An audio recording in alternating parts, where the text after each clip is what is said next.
La década de 1920 fue un boom económico y cultural en los Estados Unidos. En el deporte, nombres como Babe Ruth, Jack Dempsey o Charles Lindbergh eran parte de los héroes de los rugientes ventes. Sin embargo, hubo una mujer que coló su nombre entre esos hombres, gracias a una hazaña inolvidable. La llamada la Niña de Estados Unidos, Gertrude Ederle, fue la primera mujer que cruzó a nado el Canal de la Mancha. Lo logró en condiciones nefastas y tuvo repercusiones negativas en su salud. Pero fue un gran logro para la natación femenina en una época donde pocos la tomaban en serio. Gertrude fue una heroína nacional tras aquel logro, pero no fue lo único que hizo, pues también destacó como nadadora olímpica. No obstante, no queda duda que en ese mar que divide Francia de la isla de Gran Bretaña fue donde forjó su leyenda. ¿Quieres conocer más de su carrera y todo lo que le pasó tras aquel logro? Pues estás en el lugar correcto, así que no dudes en suscribirte si aún no lo estás, dale a la campanita si te gustan los deportes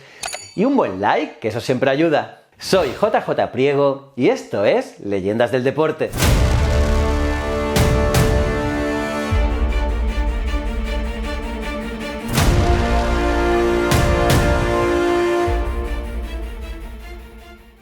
Gertrude Caroline Ederle nació el 23 de octubre de 1905 en Manhattan, en la ciudad de Nueva York. Fue una de las 4 hijas y 2 hijos de Henry Ederle, un carnicero, y su esposa Anna. Y sus padres tenían una casa de verano cerca de la costa de Nueva Jersey, donde Gertrude se enamoró del mar. Allí pasaba horas y horas nadando, feliz entre las olas. Y a los 5 años, Gertrude desarrolló un problema auditivo debido a que contrajo sarampión. Los doctores le advirtieron que eso solo empeoraría si continuaba nadando, pero su amor por hacerlo era tal que no pudo parar. Y a principios de 1920, Gertrude empezó a destacar en el deporte. Y es que estableció nuevas marcas mundiales en estilo libre y récords nacionales en varias distancias entre los 100 y 800 metros. Era tan buena que en 1922, en una sola tarde, llegó a romper 7 nuevas marcas en Brighton Beach, en Brooklyn. Y ojo, que entre 1921 y 1925, Gertrude sostuvo 29 récords entre nacionales y mundiales. Y su primera gran actuación en larga distancia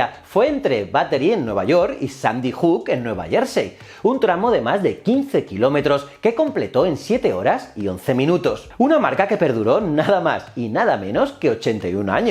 Brutal. En 1924 fue miembro del equipo estadounidense que compitió en los Juegos Olímpicos de París. Allí se coronó con una medalla de oro como parte de los 400 metros libres relevo y ganó un bronce en los 100 y 400 metros individuales. En aquel evento Ederle compitió con una rodilla herida y tanto ella como su equipo debían competir con la desventaja extra de la fatiga. Pues resulta que la federación las colocó en hoteles muy distantes del centro de París para no contaminar a sus nadadoras con la moralidad bohemia de la ciudad parisina. Y por ello, Ederle y sus compañeras tenían que trasladarse 5 y 6 horas cada día para practicar en la piscina olímpica. Como ves, una decisión súper extraña. Pues bien, tras París, la nadadora se enfocó en el Canal de la Mancha. La primera persona en cruzar ese tramo fue Matthew Webb, de Inglaterra, en 1875, logrando la hazaña en 21 horas y 45 minutos. De los otros 4 hombres que lo lograron tras Webb y antes de Gertrude, ninguno lo hizo en menos de 16 horas y 33 minutos. Y entonces, en 1925, Gertrude lo intentó por primera vez. La Asociación Femenina de Natación financió el evento, pero tras 23 kilómetros nadados en 8 horas y 43 minutos, las personas que iban en el bote que la acompañaba pensaba que estaba inconsciente en el agua. Sí, alguno gritó «se ahoga»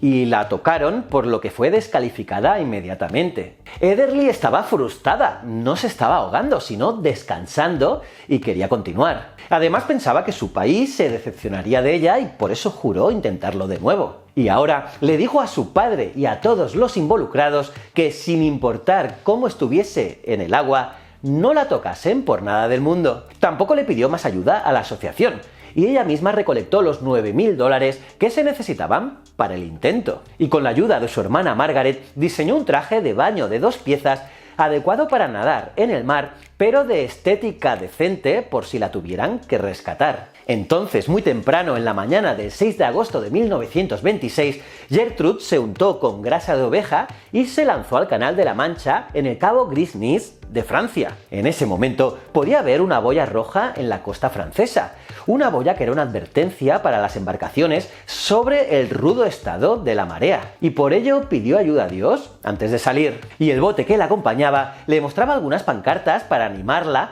con mensajes como una rueda, dos ruedas, enumerando así partes de un coche que le habían prometido por si lograba llegar a la meta. Y 14 horas y 31 minutos más tarde llegó. Sí, 14 horas y media.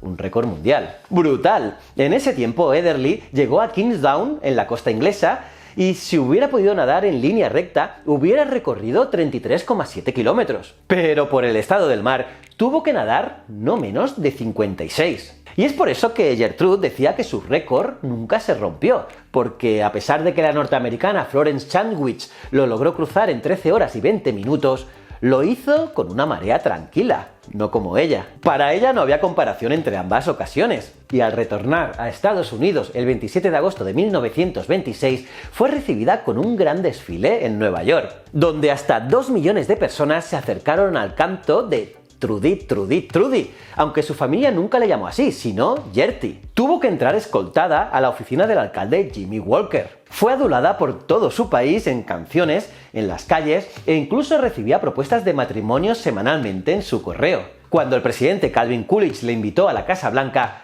la llamó la mejor chica de América, y muchos otros la apodaron la reina de las olas. Fue invitada a irse de gira y se rumorea que ganaba entre $2.000 y $3.000 semanalmente. También hizo un corto sobre su vida en Hollywood por el que percibió $8.000, una auténtica celebridad. Sin embargo, no todo era de color de rosa para Gertrude.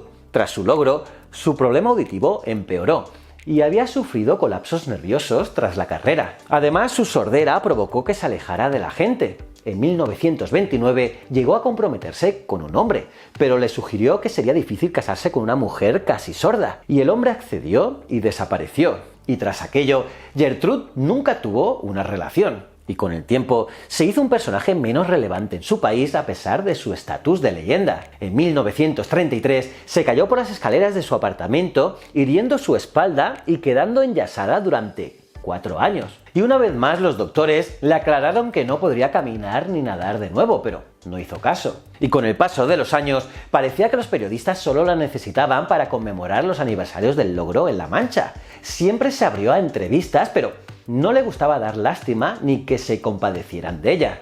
Y cuando estalló la Segunda Guerra Mundial, Gertrude trabajó en el aeropuerto La Guardia en Queens, Nueva York, donde chequeaba instrumentos de vuelo usados por aviones. Y sí, amaba su trabajo, pero lo dejó tras los conflictos bélicos. Eso sí, durante muchos años también enseñó natación a los niños con discapacidad auditiva en la escuela Lexington para sordos en Nueva York. No aprendió el lenguaje de señas, pero se comunicaba en el agua mostrándoles qué hacer. Y es que su enfermedad nunca mejoró. Y aunque aseguraba haber ahorrado e invertido bien, nunca fue rica como otras celebridades. Ganó algo de dinero a los 50 prestando su nombre para una nueva piscina sin bacterias. Pero sus ingresos en general eran bajos. Vivió por mucho tiempo en Flushing, en Queens, con 2 mujeres y tuvo 10 sobrinos. Finalmente, Gertrude murió con 98 años el 30 de noviembre de 2003 como un símbolo eterno de lucha y constancia de la natación femenina. Siempre aseguró que no tenía quejas sobre su vida. Y es que dijo alguna vez: no soy una persona que quiera alcanzar la luna, sí ya tengo las estrellas. ¿Y a ti, qué te ha parecido su historia? Genial, ¿no? Déjame saber qué opinas en los comentarios, que los leo todos, y no olvides suscribirte si te mola el canal. Y aquí te dejo un vídeo que te va a encantar, dale un buen like, aquí mis otros canales, y nos vemos en el siguiente vídeo. Muchísimas gracias.